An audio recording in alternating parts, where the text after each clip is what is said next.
I want to add certain things today, in continuation of what has been said in these lectures, about the development of spiritual life in the 19th century. We must turn our attention, on the one hand, to the role of the materialistic view of the world, and to the attempt that was made to counter the inevitable penetration of this materialistic outlook by means of the spiritual movement of the 19th century. And further, how an attempt was made from different sides among occultists to save men from succumbing altogether to materialism. On the other hand, it will be well to connect with this subject a study of matters with which we ourselves are particularly concerned just now. This will help us to understand the character of those powers and forces which take effect outwardly on the physical plane, in the way that has already cost us many discussions, and will, at least so I imagine, have caused you much brain-racking. A connecting line exists from certain far-reaching factors in the spiritual development of the 19th century to the matters with which we ourselves are now concerned. I shall be obliged today to make a wide sweep, and I ask you to treat the various communications I shall make with a certain discretion from the outset, for the simple reason that they relate to subjects which, as you will realize, can be known only to a very few at the present time. Later on, they will be found to be fully confirmed. We will take as our starting point the fact that the 19th century was the epoch when materialism as a Weltanschauung arose in the natural course of progress, and at the middle of that century was the time when the whole of mankind was, as it were, to be put to the test through the advent of materialism. Materialism was to stand on the horizon like a Circe, a temptress, and man's proclivities and feelings were to result in their becoming literally enamored of it.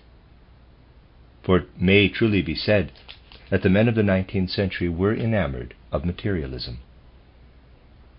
On the other side, we have seen how greatly materialism deserves praise. As a method, materialism has made possible the great achievements of natural science, which, with all their technical, economic, and social consequences, would not have been possible if the faculties of soul necessary for materialistic observation of the world had not been developed. There was a combination of two factors.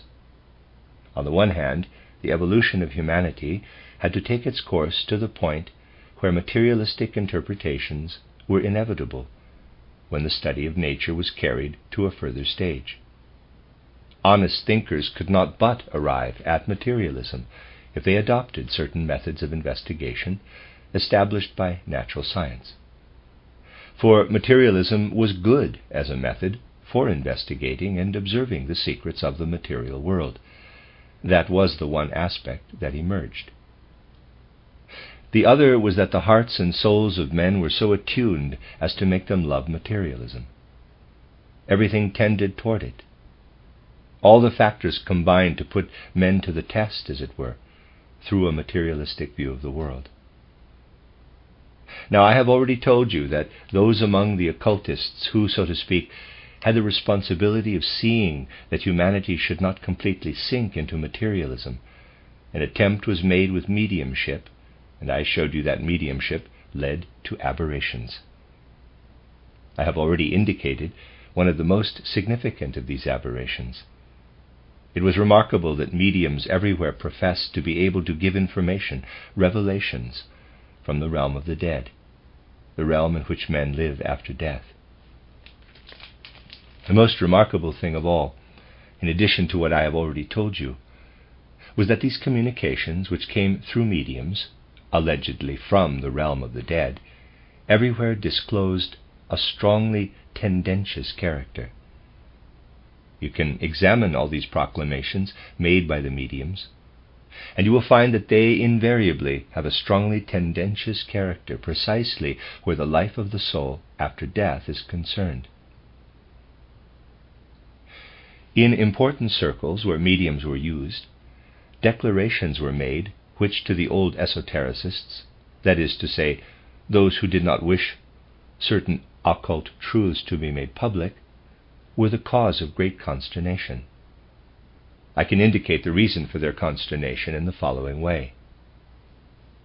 In order to be quite clear about the matter, please read the course of lectures I gave in Vienna in the year 1914, entitled The Inner Nature of Man and Life Between Death and a New Birth.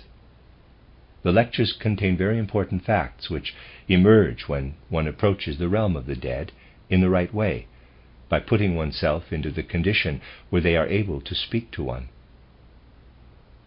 But in very many circles where mediums were used, revelations of a quite different kind were made. If you peruse the mass of literature compiled from the communications of different mediums, you will discover, especially when these mediums were guided by the souls of living persons, that everything has a strongly tendentious character. Descriptions of the life after death were given, which, if you compare them with what was said in the Vienna lectures, are entirely false. You will perceive, too, the tendency in the different mediums to allow nothing concerning repeated lives on earth to come to light. Wherever the mediums alleged that the dead had spoken to them, they described the life after death in such a way that the conclusion was, there can be no repeated earth lives. In the development of mediumship, there was the tendency to make false assertions precisely about the most important aspects of the life between death and a new birth, especially to make assertions which preclude the fact of reincarnation. It was desired to speak to this effect through mediums. That is to say, certain people who exploited this tendency in pursuance of their special aims desired that revelations indicating that there are no repeated earth lives should be proclaimed through the mediums. The desire, therefore, was to use the mediums in order to oppose the teaching of repeated earth lives. That was a very striking fact, a fact which caused the right-wing occultists the greatest consternation of all, for they themselves had been a party to the use of mediumship and what it had produced. And this was being made to serve tendentious interests instead of the unbiased truth. All these things were possible because the leaning toward materialism was so strong in men. Now, what is said in the Vienna lectures about the life between death and a new birth is irreconcilable with any form of materialism as a view of the world. But a man can be a materialist in his way of thinking and give credence to what different mediums have said about the life after death, for that is really only a kind of embellished materialism that is ashamed of being materialism and therefore has recourse to mediums in order to glean something about the spiritual world. Materialism was therefore a factor to be reckoned with, and those who did reckon with it fared the best. In addition to all this, there was something else. Even among those who knew something about the spiritual worlds, great confusion had arisen in the course of the 19th century in regard to a matter about which, if a spiritual movement is to make any real progress, it is absolutely essential to be clear. The confusion was due to the fact that Ahriman and Lucifer were continually being intermixed. People were no longer able to distinguish between them. A principle of evil and the representative of evil, that they understood, but they saw no need for any sharper distinction. Even Goethe was unable to distinguish Ahriman, whom he called Mephistopheles, from Lucifer. In Goethe's presentation, they are indistinguishable, for Mephistopheles is a mixture, a cross between Ahriman and Lucifer. In the 19th century, men had no faculty for making a distinction between the representatives of the two spiritual streams, between Ahriman and Lucifer. I can only make certain statements on this subject today, but later on I shall be able to elaborate them, and then confirmation will be possible. Now, when it is a matter of clarity concerning the spiritual world, very much depends upon being able to distinguish between Ahriman and Lucifer. That is why a strict distinction between the figures of Ahriman and Lucifer will be made in the representations in our building. Footnote: The first Goetheanum later destroyed by fire. The statue now stands in a special room in the second Goetheanum. End of footnote. Lack of clear distinction between these two powers leads to a particular kind of confusion in spiritual understanding. If Ahriman and Lucifer are intermixed, as they are in Goethe's figure of Mephistopheles, the danger is that Ahriman will constantly appear in the form of Lucifer. There is no knowing whether one has to do with Ahriman himself or with Lucifer in the form of Ahriman. Ahriman wishes to convey untruths by way of the materialistic view of the world.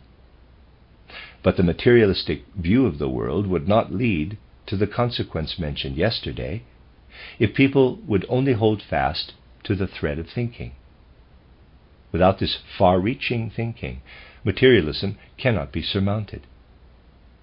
But if Ahriman and Lucifer are intermixed, man is induced to accept the Ahrimanic picture of the world that is presented to him because Lucifer comes to the help of Ahriman, and a certain longing arises in him to weave certain fallacies in the guise of truths into his conception of the world. A remarkable trend has developed, namely to harbor fallacies, which indeed could flourish only in the age of materialism. One might say in the age of Ahrimanic deception, because Lucifer helps from within. Ahriman insinuates himself into the concepts formed of outer phenomena and deceives man about them. But man would see through these wiles if Lucifer did not incite him to lend force to certain materialistic facts in his view of the world. That was the situation in which men were involved in the course of the 19th century, and those who so desired were able to take advantage of it. A person able to see through such matters might set out to strengthen some tendency with a bias toward the left. This would not have been such a simple matter if in the 19th century men had not been in a position where they could easily be misled as a result of the intermixture of Ahriman and Lucifer. And so it could happen that certain entirely materialistic natures had enough of the Luciferic element in them not to believe in materialism, but to attempt to find in materialism itself a spiritual conception of the world. Just think of it. The 19th century could produce a type of person whose head produced a thoroughly materialistic kind of thinking, but whose heart was longing for the spiritual. When that is the case, such a man will endeavor to find the spiritual in materiality itself, and will endeavor to give to the spiritual a materialistic form. Now, if behind a personality of this type there happens to stand some individuality who sees to the root of such matters, the latter has a very easy game to play. For if it is in the interests of this individuality, he can induce such a man to mislead others into envisaging the spiritual in a material form, and procedures calculated to trick these others can then take effect. These measures succeed best when they are carried out at just the right place, when truths are imparted to men and the door is opened for them to the things for which they long. In this way, certain spiritual truths could be brought to mankind, and a one-sided tendency steered in a certain direction. On the one hand, a number of truths, with a materialistic coloring, but truths for all that, were communicated, and on the other hand, at a certain place, something was introduced that would quite inevitably lead to fallacy, but could not easily be detected. This was what happened in the case of Sinnett's book titled Esoteric Buddhism. Sinnett wrote it, but behind him was the one he calls his, in quotes, inspirer, and whom we know as the later mask of a Mahatma individuality. Sinnett was a journalist and was therefore steeped in the materialistic tendencies of the 19th century. Here then was a personality whose brain tended entirely to materialism, but the longing for a spiritual world was also present in him.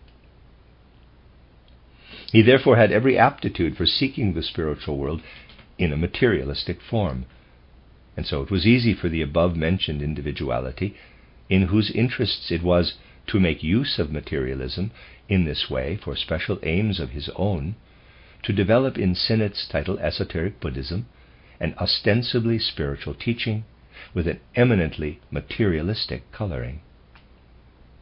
Now, you may say, quote, but Sinnott's book certainly does not contain materialistic teaching, close quote. The fact that this is not perceived, there you have the gist of the whole matter. Everything is embellished and disguised, and can be understood only when one knows the antecedents of which I have just spoken. Of course, the teaching about the members of man's being, the doctrine of karma and reincarnation, are truths. But materialism has here been woven into all these truths. In Sinnott's title Esoteric Buddhism, a genuinely spiritual outlook is combined with an eminently materialistic tendency, a combination that it was not easy to detect, because there was scarcely anyone who could discern that something entirely materialistic had insinuated itself into a spiritual teaching. Something that was materialistic not merely in the intellectual sense, but materialistic as opposed to a spiritual view of the world.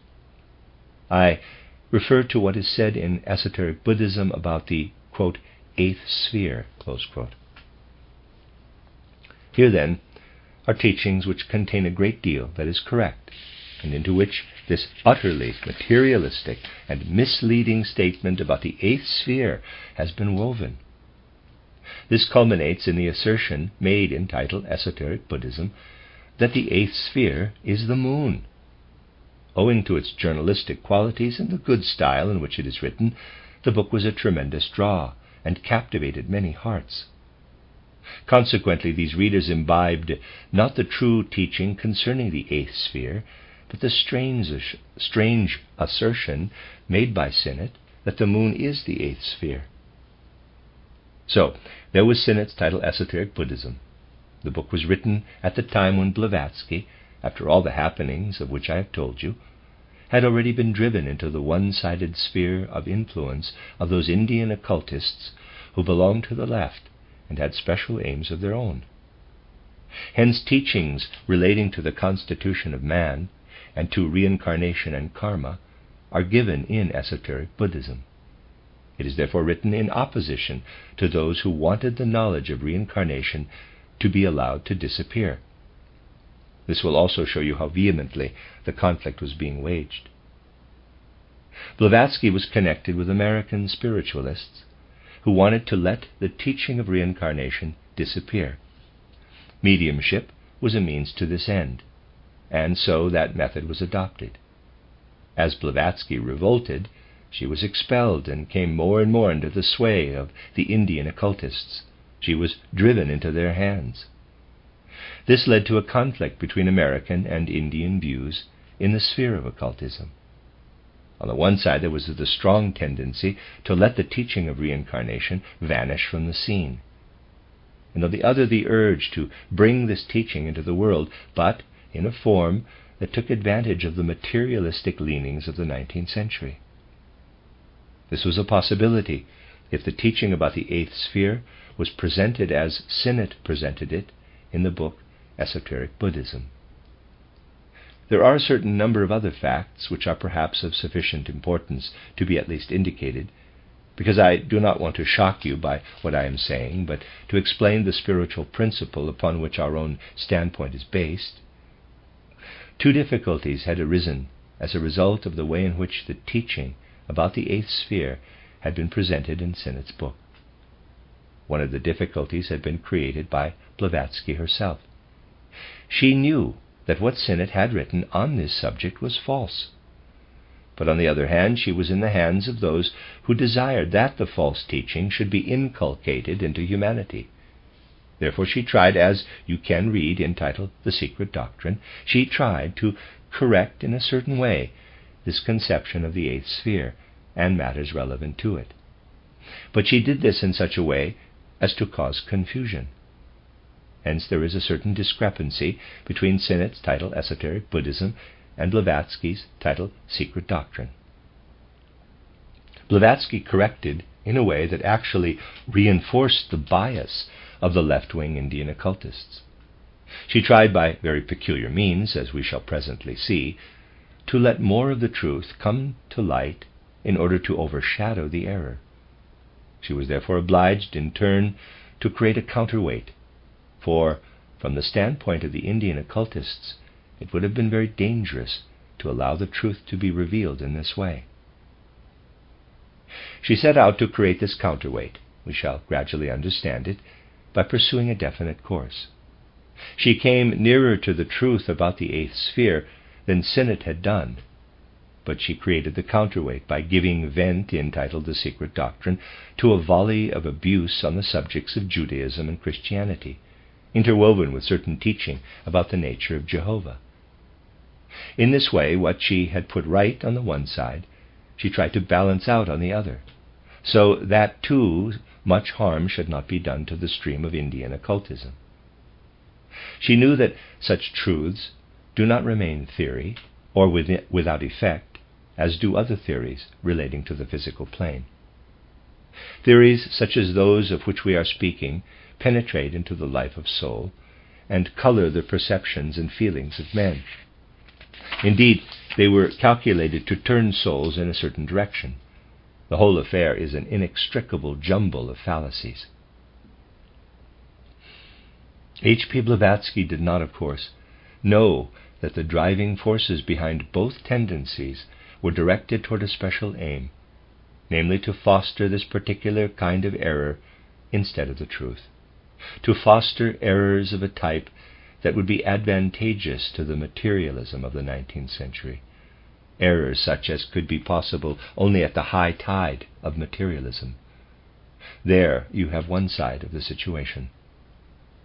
On the other side, Sinnett's title Esoteric Buddhism, and in a certain respect Blavatsky's title Secret Doctrine, too, had made a great impression, especially upon those who were really intent upon seeking the spiritual world.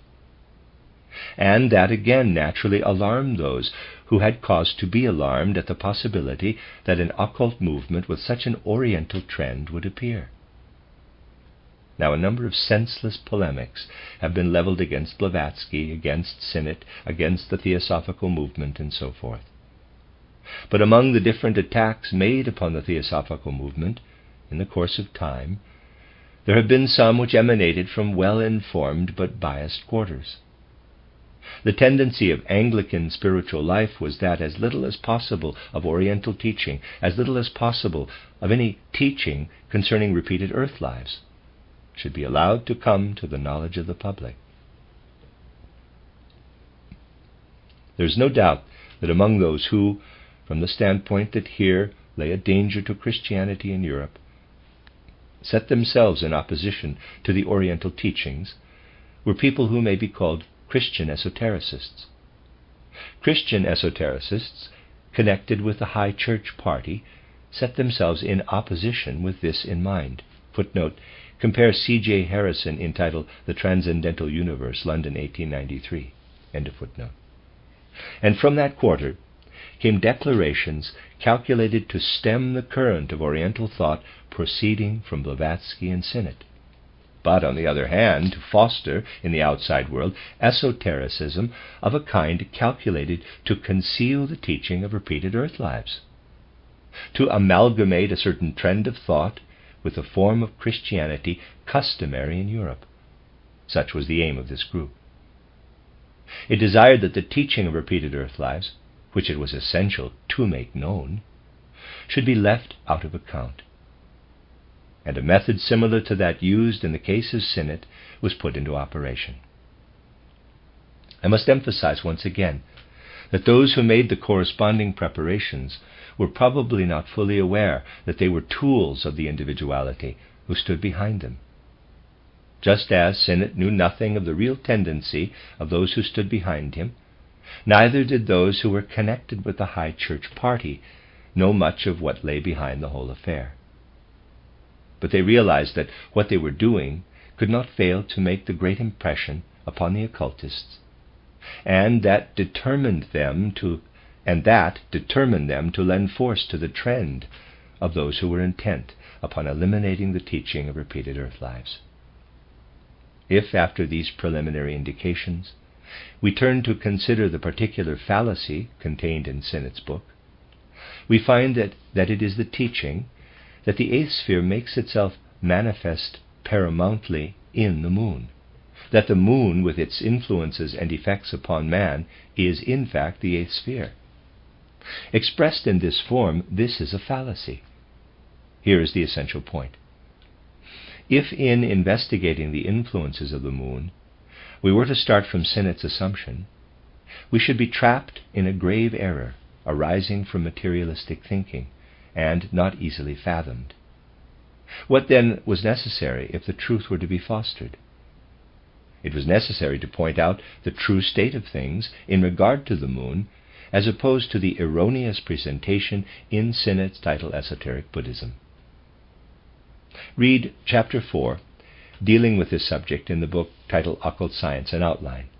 Reader's Aside by Rudolf Steiner, of course, and also has the title An Outline of Esoteric Science, and of Reader's Aside. It was my purpose there to describe how the moon left the earth. I attached particular importance to the fact that the exit of the moon should be described with the utmost clarity. It was essential to indicate the truth here as opposed to the fallacy.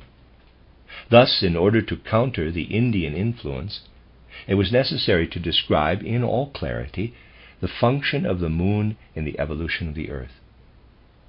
That was one of the things that had to be done in my book, titled Occult Science, an Outline.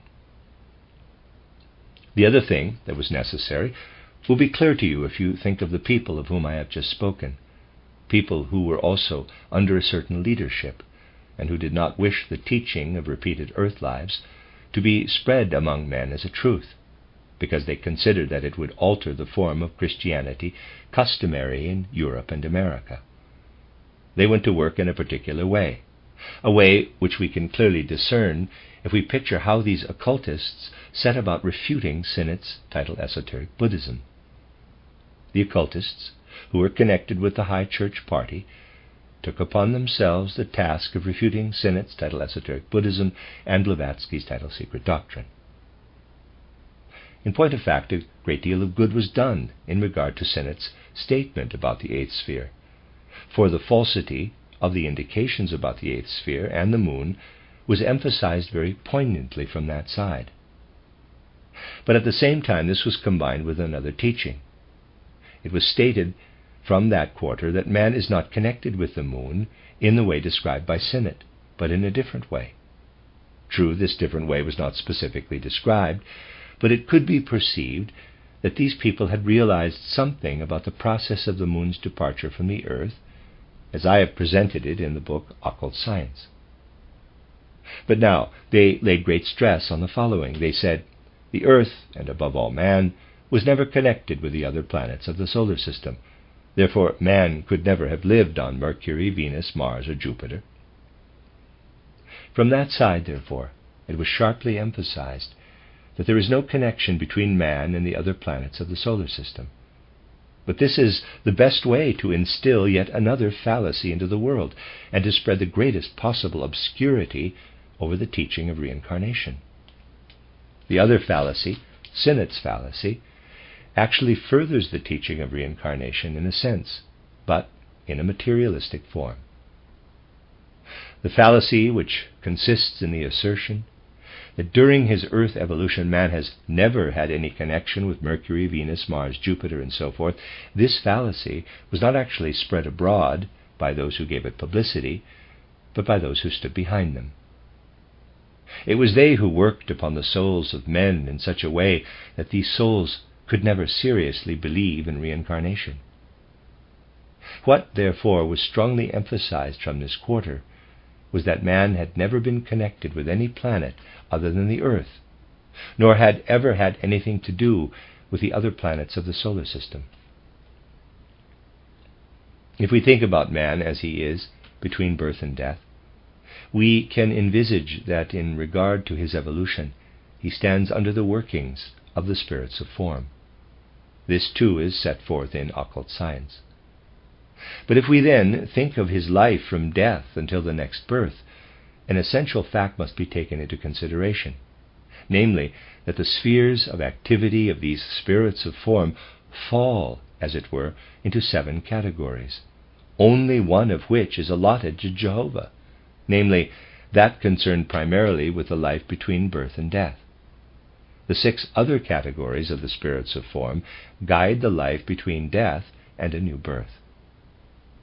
This can be discovered only if we investigate the life between death and a new birth. Just as Jehovah has to do with the earth and actually made the sacrifice of going to the moon in order from there to neutralize certain things in earth evolution, so have the other spirits of form to do with the other planets.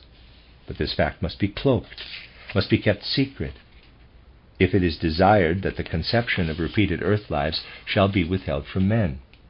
And moreover, the concealment must be really effective. It must be brought about in such a way that men do not become alive to the secret of which I have just spoken.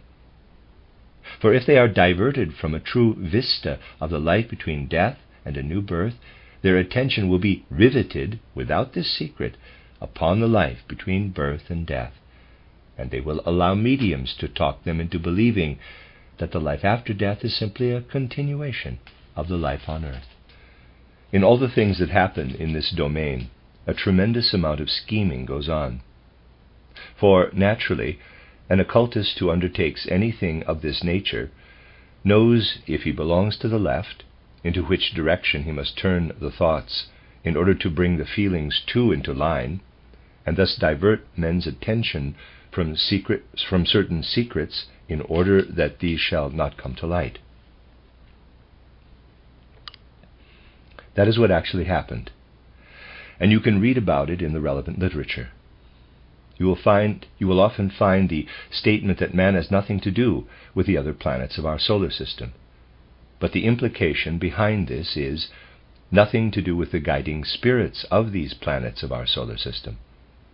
This was sharply accentuated in order that men should never evolve such concepts as would lead them to realize the credibility of the teaching of reincarnation.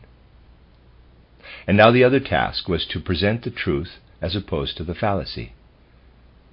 If you read occult science, you will again find emphasis laid upon the fact that it is necessary for men to go away from the earth in order that part of his life shall be spent on other planets. The book Occult Science deals in detail, on the one side, with man's relation to the moon, and on the other with his relation to the planets. What these people set out to achieve can be indicated briefly by saying, they too availed themselves of the materialistic outlook of the time.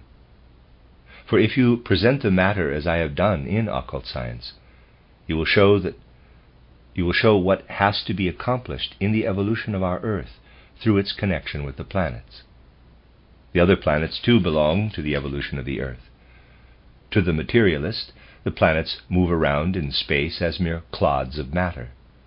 And so, in describing their functions in the spiritual evolution of humanity, one had to go back to their spiritual realities of being, to the spirits of the planets. You see by this how the spiritual movement was wedged, as it were, between two set purposes, one intent upon distorting the truth concerning the moon, the other upon distorting the truth concerning the planets. That was the situation at the end of the 19th century.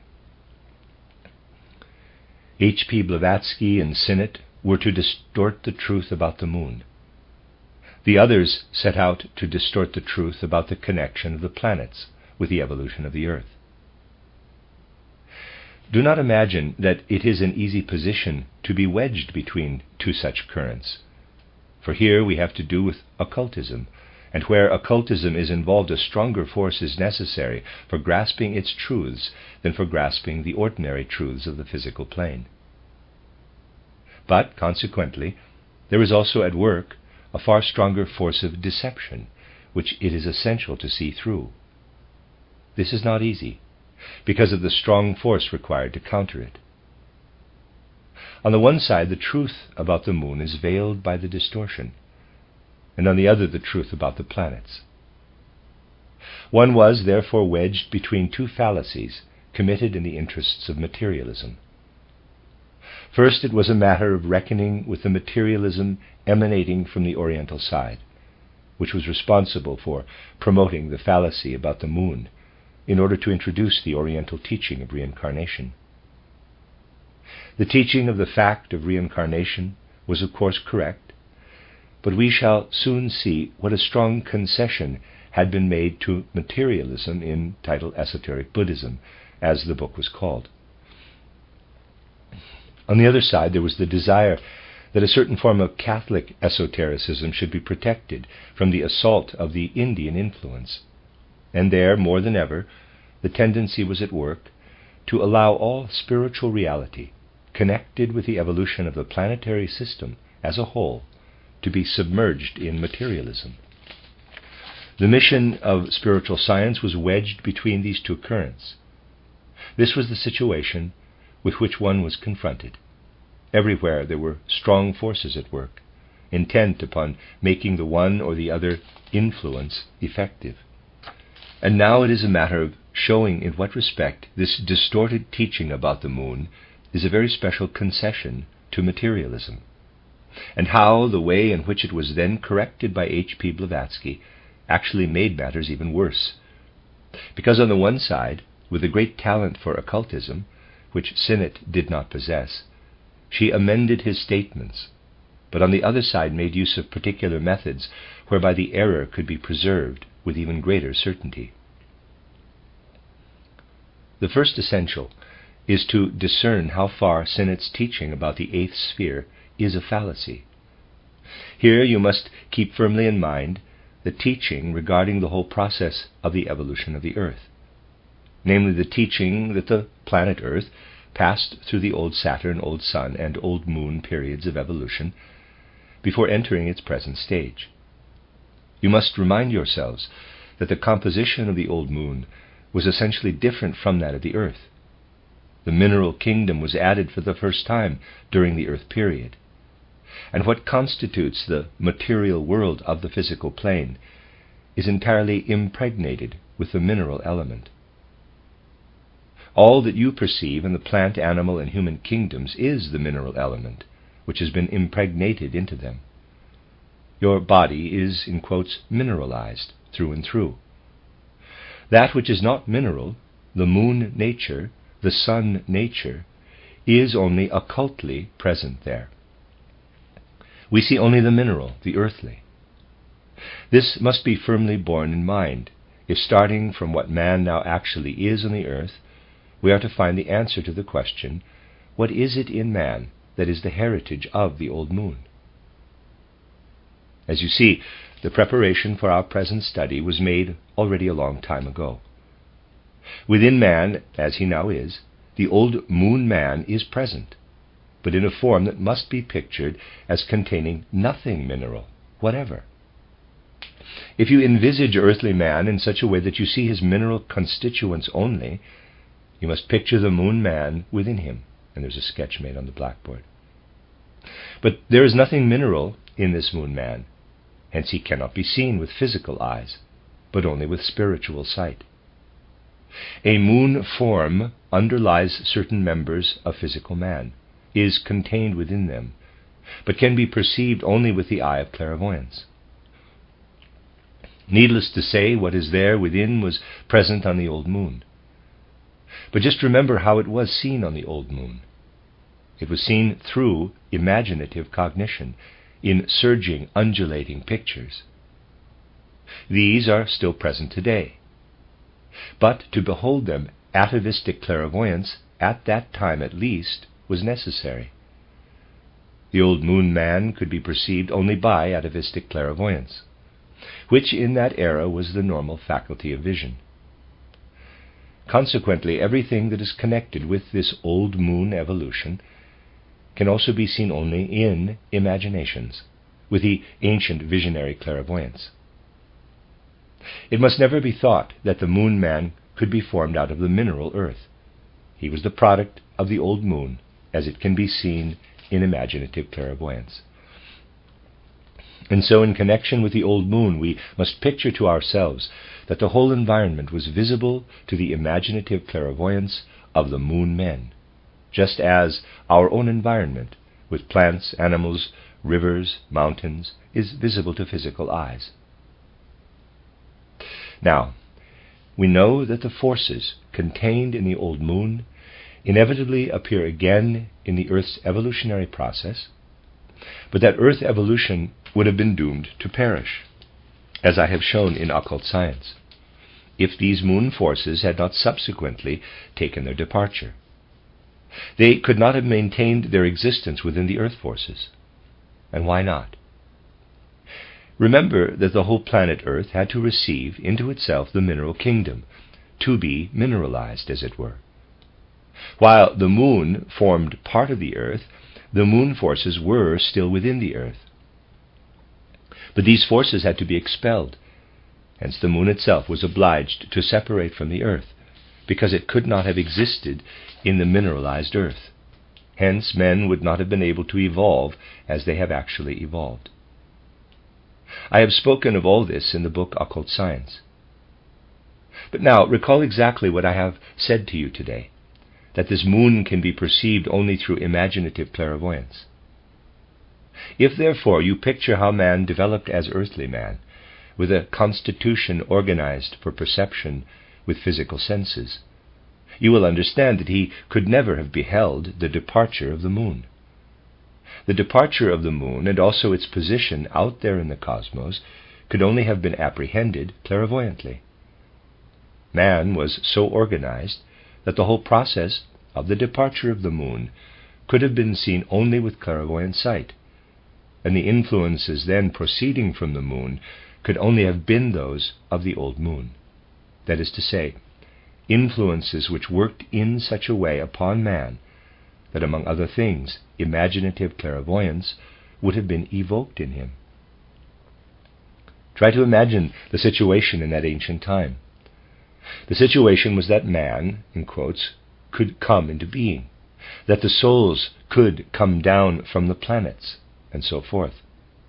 But the moon would have worked as moon, and in such a way that the forces in the human being, as he descended, would have been the same forces as had been present in the old moon which preceded the Earth. Nobody except one endowed with visionary clairvoyance could have beheld this moon. Then, as a material phenomenon, accompanying this process of the departure of the moon forces, something else came about. I have already told you how Yahweh is related to the moon. What happened was that through the connection of Yahweh with the moon too was made material, was mineralized, but with a materiality much denser than that of the Earth. Therefore, what can be seen today as physical moon, and of which it can be assumed that the moon contains a mineral element, is to be traced back to the deed of Yahweh, whereby certain elements were added to the old moon. Thereby, however, the old moon forces were crippled, and now work in a quite different way.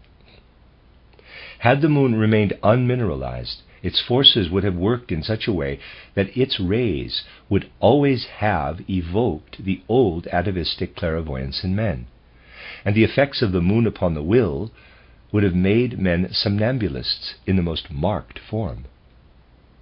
This was neutralized through the mineralization of the moon. The old forces can now no longer develop in such a way. This is a truth of tremendous importance, for now you will realize that it was necessary for the moon to be mineralized in order that it might not work in the old way.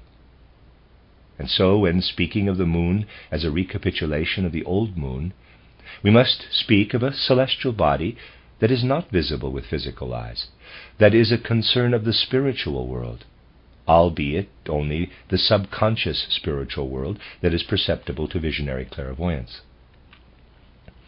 We must therefore speak of something spiritual if we are speaking of the recapitulation of the old moon. What is mineral in the present moon has been added to the spiritual and does not belong to the moon when the moon is referred to in the old sense. How was the materialism of the 19th century to be grappled with? its adherents would certainly not believe that behind the material moon there lies the very important remainder of the old non-mineralized moon. They would never believe such a thing. So a concession was made to materialism by speaking only of the physical, materialized moon. Hence, when Sinnett spoke of the moon, he left out the spirit. In titled Esoteric Buddhism, he merely says that the materiality of the moon is far denser than that of the earth. That is so, indeed must be so, but that the occult reality which I have indicated lies behind. That fact he omits altogether. He therefore made the concession in that he speaks only of the materiality of the moon. But the spirituality behind the moon does not there come into consideration. It does not belong essentially to the earth, but is connected much more closely with the old moon than with the earth. This fact was completely veiled, and the consequence was of tremendous import. For Sinnett had thereby brought a true fact, namely, that the moon has something to do with the eighth sphere, into an utterly false light, and distorted it with great subtlety. He omits all mention of the spiritual aspect of the eighth sphere, namely that the eighth sphere, the representative of which is alleged to be the moon, is that which lies behind the moon. And he calls what was actually placed there to neutralize, to counter the effects of the eighth sphere itself. As we have heard, the materiality of the moon is there in order to neutralize the eighth sphere, to render it ineffectual. People do not realize what the effect of the eighth sphere would be if materiality were taken away from the moon. The whole nature of the human soul would have become quite different on the earth, and that this has not happened is due to the fact that materiality of a greater density was incorporated into the moon. That which actually makes the eighth sphere ineffectual, namely its materiality, Sinnett calls the eighth sphere. And what is actually the eighth sphere, namely the old moon forces, he obscures. A trick frequently used in occultism is to say something that is true fundamentally, but to put it in such a way that it is absolutely false. Forgive the paradox. It is false to say that the material moon is the eighth sphere, because actually it is the neutralizer of the eighth sphere. But it is quite correct that the, in quotes, moon is the eighth sphere, because the eighth sphere is centered in the moon, is actually present up there. And now we have reached the point where we can say more specifically than has hitherto been possible what the eighth sphere is in reality. This is a matter most intimately connected with the spiritual aspect of evolution in the 19th century.